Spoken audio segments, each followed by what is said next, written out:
வணக்கம். ஆகாஷவாணி.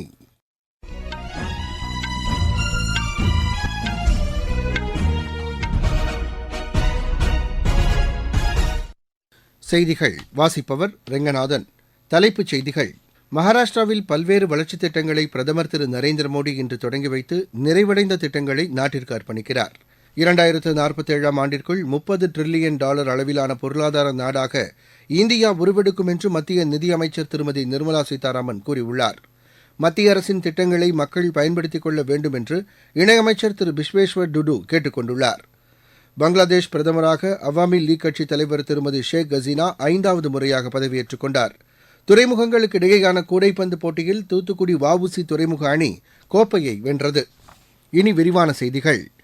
மகாராஷ்டிராவில் 30,500 கோடி ரூபாய் மதிப்பிலான பல்வேறு வளர்ச்சித் திட்டங்களை பிரதமர் திரு நரேந்திர மோடி இன்று தொடங்கி வைத்து நிறைவடைந்த திட்டங்களை நாட்டிற்கு அர்ப்பணிக்கிறார். 17,840 கோடி ரூபாய் செலவில் கட்டப்பட்டுள்ள 21 கிலோமீட்டர் தொலைவிலான 6 வழி மேம்பாலத்தையும் அவர் திறந்து வைக்கிறார். மும்பையிலிருந்து புனே, கோவா மற்றும் தென்னிந்தியாவுக்கான பயணத்தை எளிதாக்குவதற்கு இந்த பாலம் உதவிடும் என்று கூறப்படுகிறது. ரயில் மற்றும் குடிநீர் தொடர்பான நிறைவடைந்த பல்வேறு திட்டங்களையும் அவர் அர்ப்பணிக்க உள்ளார். மகளிருக்கு அதிகாரம் அளிப்பதற்கான திட்டத்தையும் பிரதமர் தொடங்கி வைக்க உள்ளார். நவி மும்பையில் நடைபெறவுள்ள பொதுக்கூட்டத்தில் பங்கேற்கும் பிரதமர் 12,700 கோடி ரூபாய் மதிப்பிலான வளர்ச்சித் திட்டப் பணிகளையும் தொடங்கி வைக்கிறார். சுவாமி விவேகானந்தரின் பிறந்த தினத்தை ஒட்டி தேசிய இளையோர் திருவிழாவையும் பிரதமர் தொடங்கி வைக்க உள்ளார். இவ்விழாவில் சுமார் 7,500 இளைஞர்கள் பங்கேற்க உள்ளதாக எமது செய்தியாளர் தெரிவிக்கிறார். 2047 ஆண்டிற்குள் $30 டிரில்லியன் அளவிலான பொருளாதார நாடாக இந்தியா உருவெடுக்கும் என்று மத்திய நிதியமைச்சர் திருமதி நிர்மலா சீதாராமன் கூறியுள்ளார். குஜராத் மாநிலம் காந்தி நகரில் உலக முதலீட்டாளர்கள் மாநாட்டில் பேசிய அவர், கடந்த 73 ஆண்டுகளில் $919 பில்லியன் அளவிற்கு நேரடி அந்நிய முதலீடு கிடைத்துள்ளதாக தெரிவித்தார். இதில் 65% முதலீடு கடந்த 9 ஆண்டுகளில் பெறப்பட்டதாக அவர் கூறினார். நாட்டின் மொத்த உள்நாட்டு உற்பத்தியில் குஜராத்தின் பங்களிப்பு 8% என்றும் திருமதி நிர்மலா சீதாராமன் தெரிவித்தார். இதற்கிடையே குஜராத் உலக முதலீட்டாளர் மாநாட்டில் சுகாதாரம், புதுப்பிக்கத்தக்க எரிசக்தி, உணவு பூங்கா, சரக்கு போக்குவரத்து ஆகியவற்றில் ஐக்கிய அரபு எமிரேட்ஸுடன் புரிந்துணர்வு ஒப்பந்தங்கள் கையெழுத்தானதாக வெளியுறவு செயலாளர் திரு வினய் குவாத்ரா கூறியுள்ளார். கடல்சார் பாதுகாப்பு குறித்து வெளியுறவு அமைச்சர் திரு ஜெய்சங்கர் அமெரிக்க வெளியுறவு அமைச்சர் திரு ஆண்டனி பிளிங்கனுடன் ஆலோசனை மேற்கொண்டார். தொலைபேசி வாயிலாக விவாதித்த அவர் செங்கடல் பிராந்தியத்தில் நிலவும் சூழ்நிலை குறித்து ஆலோசித்தார். இந்நிலையில் ஆஸ்திரேலிய வெளியுறவு அமைச்சர் திரு பென்னி வாங் உடனும் திரு ஜெய்சங்கர் பேச்சு நடத்தினார். இந்தியா ஆஸ்திரேலியா இடையேயான பல்வேறு துறைகள் தொடர்பான ஒத்துழைப்பு குறித்து அவர்கள் விவாதித்ததாக மத்திய அரசு வெளியிட்டுள்ள செய்திக்குறிப்பில் தெரிவிக்கப்பட்டுள்ளது. மத்திய அரசின் திட்டங்களை மக்கள் பயன்படுத்திக் கொள்ள வேண்டும் என்று பழங்குடியினர் நலத்துறை இணையமைச்சர் திரு விஸ்வேஸ்வர் டுடு கேட்டுக் கொண்டுள்ளார். தமிழகத்தில் ஈரோடு மாவட்டம் பவானி அருகே தொட்டிப்பாளையம் கிராமத்தில் நடைபெற்ற நமது லட்சியம் வளர்ச்சியடைந்த பாரதம் யாத்திரை நிகழ்ச்சியில் கலந்து கொண்டபோது அவர் இதனை தெரிவித்தார். அனைத்து திட்டங்களிலும் மத்திய அரசின் நிதி 60%, மாநில அரசின் நிதி 40% உள்ளதாக கூறினார். கடந்த 9 ஆண்டுகளில் அதிக வேலைவாய்ப்புகள் உருவாக்கப்பட்டுள்ளதாகவும் அவர் குறிப்பிட்டார். மண்வள அட்டை, ஆயுஷ்மான் சுகாதார அட்டை, இலவச சமையல் எரிவாயு இணைப்பு திட்டம் உள்ளிட்ட மத்திய அரசின் திட்டங்களையும் அவர் பட்டியலிட்டார். மகளிர், விவசாயிகள், மாணவர்கள் உள்ளிட்ட அனைத்து தரப்பினருக்கும் தேவையான திட்டங்களை மத்திய அரசு நிறைவேற்றி வருவதாக திரு விஸ்வேஸ்வர் டுடு கூறினார். நாடு முழுவதும் மேற்கொள்ளப்பட்டு வரும் நமது லட்சியம் வளர்ச்சியடைந்த பாரதம் யாத்திரை பொதுமக்களிடையே பெரும் வரவேற்பை பெற்றுள்ளது. மத்திய அரசின் திட்டங்கள் குறித்து விழிப்புணர்வை ஏற்படுத்துவதோடு விடுபட்ட பயனாளிகளுக்கு திட்டங்கள் சென்றடைவதை உறுதி செய்யும் நோக்கில் இந்த யாத்திரை நடத்தப்பட்டு வருகிறது. தமிழகத்தின் தென்காசி மாவட்டத்தில் நடைபெற்ற இந்த யாத்திரை நிகழ்ச்சியில் பங்கேற்ற பொதுமக்கள் இலவச சமையல் எரிவாயு திட்டம் மற்றும் முத்ரா கடன் திட்டம் தங்களுக்கு பயனளிப்பதாக எமது செய்தியாளரிடம் தெரிவித்தனர். தென்காசி மாவட்டம் சோரண்டை கணேசன் பேசுறேன். மோடி இலவசமாக கேஸ் எடுப்பு கொடுத்தாங்க. அதுல நல்லா பயன்படுத்திட்டு கேஸ் எடுப்பு மூலியமா நல்லா நாங்க சமையல் பண்ணி பிள்ளைகளை பள்ளிக்கு போய் வயலுக்கு போறதுக்கும் நல்லா இருக்கு. வேன்ல நமது லட்சியம் வளர்ச்சி அடைந்த பாரதம் ஒரு வண்டி வந்திருக்கு. அந்த வண்டி மூலியமா எங்களுக்கு கவர்மெண்ட்ல உள்ள என்னென்ன ஸ்கீம் இருக்குங்கிறத எங்களுக்கு தெரியாம இருந்துச்சு. இப்போ அது நிறைய ஒவ்வொன்றா சொல்லியிருக்காங்க. அதன் மூலியமா நாங்க நிறைய பயன்படலாம்னு நம்பிக்கை இருக்கோம். பாரதம் பிரதமருக்கு ரொம்ப நன்றி. என்னோட பேர் முருகராஜ், தென்காசி மாவட்டம் சுரண்டிலிருந்து பேசுறேன். மோடி அவர்களோட உஜ்வாலா திட்டத்தின் மூலமா கேஸ் கனெக்ஷன் வாங்கியிருக்கேன். இது வரைக்கும் விறகு அடுப்பு மூலமா தான் யூஸ் பண்ணிட்டு இருந்தோம். இந்த சிலிண்டர் கொடுத்து யூஸ்ஃபுல்லா இருந்தது. நமது லட்சியம் வளர்ச்சி அடைந்த பாரதம்ங்கிற வேன் எங்க ஊருக்கு வந்தது. இது மூலமா பேங்க் ஸ்டாஃப்ஸ் எல்லாம் இந்த லோக்கல்ல கிராமங்கள்ல மக்களுக்கு பேங்க்ல என்னென்ன லோன் கொடுக்குறாங்க, முத்ரா கடன் மூலமா எவ்வளவு மக்களுக்கு சிறப்பாக சேவை செய்ய முடியும், அது மூலமா என்னென்ன கடன்கள் வாங்க முடியும் அப்படிங்கறத தான் சிறப்பாக எடுத்து சொன்னாங்க. இதை கொடுத்த பாரத பிரதமர் நரேந்திர மோடிஜிக்கு நன்றி. நீங்கள் கேட்டுக்கொண்டிருப்பது ஆகாஷவாணியின் செய்தி அறிக்கை. நேயர்களே, சென்னை அகில இந்திய வானொலியின் மாநில செய்திப் பிரிவு வழங்கும் சுழல் விளக்கு சனிக்கிழமை தோறும் காலை 7 மணிக்கு ஒலிபரப்பாகிறது. நடப்பு நிகழ்வுகளின் கட்டுரை வடிவிலான இந்த பகுதியில் நாளை இடம்பெறுகிறது சென்னை புத்தக கண்காட்சி குறித்த ஒரு பார்வை. பிரதான அலைவரிசையில் ஒலிபரப்பாக உள்ள இந்த நிகழ்ச்சியை கேட்க தவறாதீர்கள்.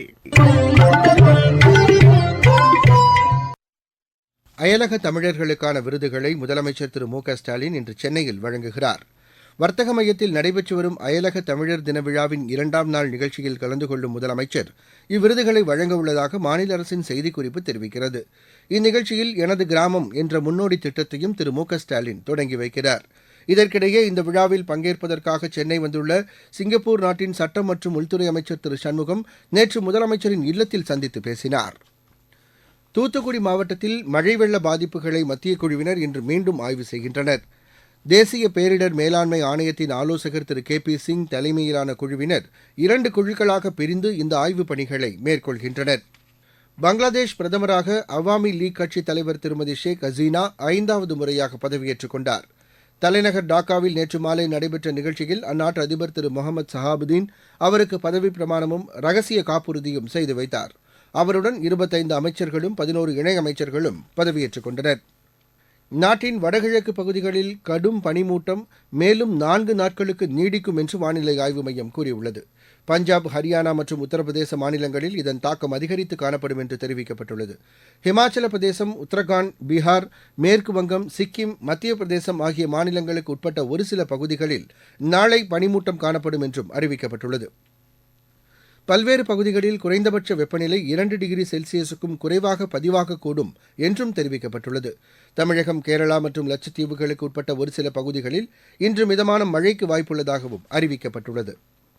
தமிழகத்தில் நடைபெறவுள்ள கேலோ இந்தியா இளையோர் விளையாட்டுப் போட்டிகளில் பங்கேற்பதற்கான தேர்வு நாளை மறுநாள் நடைபெறவுள்ளதாக மாநில அரசு அறிவித்துள்ளது. திருநெல்வேலி அண்ணா விளையாட்டரங்கில் பேட்மிண்டன் போட்டிக்கான தேர்வும், திருச்சி அண்ணா விளையாட்டரங்கில் மல்யுத்தத்திற்கான தேர்வும், கோயம்புத்தூர் நேரு விளையாட்டரங்கில் களரி பயட்டு போட்டிக்கான தேர்வும் நடைபெறவுள்ளதாக தெரிவிக்கப்பட்டுள்ளது. துறைமுகங்களுக்கு இடையேயான கூடைப்பந்து போட்டியில் தூத்துக்குடி வ.உ.சி. துறைமுக அணி கோப்பையை வென்றது. தமிழகத்தில் தூத்துக்குடி வ.உ.சி. துறைமுக மைதானத்தில் நேற்று நடைபெற்ற இறுதி ஆட்டத்தில் அந்த அணி 69-38 என்ற புள்ளிக்கணக்கில் ஒடிசா பாரதீப் துறைமுக அணியை வென்றது.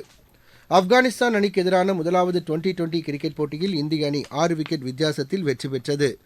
மொஹாலியில் நடைபெற்ற இப்போட்டியில் டாஸ் வென்ற இந்திய அணி முதலில் பந்து வீச தீர்மானித்தது. இதையடுத்து களமிறங்கிய ஆப்கானிஸ்தான் நிர்ணயிக்கப்பட்ட 20 ஓவரில் 5 விக்கெட் இழப்பிற்கு 158 ரன் எடுத்தது. 159 ரன் எடுத்தால் வெற்றி என்ற இலக்குடன் பின்னர் களமிறங்கிய இந்திய அணி 17.3 ஓவரில் 4 விக்கெட் இழப்பிற்கு 159 ரன் எடுத்து வெற்றி பெற்றது. அதிகபட்சமாக சிவம் தூபே 60 ரன்னுடன் ஆட்டமிழக்காமல் இருந்தார்.